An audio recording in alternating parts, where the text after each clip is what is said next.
میرے بھائیوں اور دوستو، جہنم جس کو کافروں کے لیے، اللہ کے باغیوں کے لیے، ظالموں کے لیے، نافرمانوں کے لیے تیار کیا گیا ہے، اس کی گہرائی کا عالم یہ ہے۔ صحیح مسلم کے اندر آتا ہے، عن ابی ہریرہ رضی اللہ عنہ قال كنا مع رسول اللہ صلی اللہ علیہ وسلم اذ سمع وجبا۔ حضرت ابو ہریرہ رضی اللہ عنہ کہتے ہیں کہ ہم رسول اللہ صلی اللہ علیہ وسلم کے ساتھ تھے، اچانک ہم نے ایک دھماکے کی آواز سنی، ایک دھماکے کی آواز آئی۔ فقال النبی صلی اللہ علیہ وسلم اتدرون ما ھذا؟ نبی کریم صلی اللہ علیہ وسلم نے فرمایا، اے میرے صحابہ، کیا تم جانتے ہو یہ کیسا دھماکہ ہے؟ قال قلنا اللہ ورسولہ اعلم۔ صحابہ کرام نے کہا کہ اللہ اور اس کے رسول ہی بہتر جانتے ہیں۔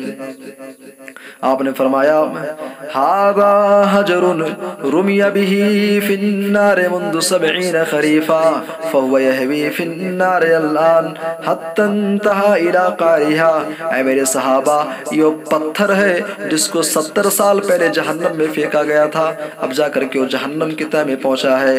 فہو یہوی فی النار الآن حتی انتہا الی قعرها۔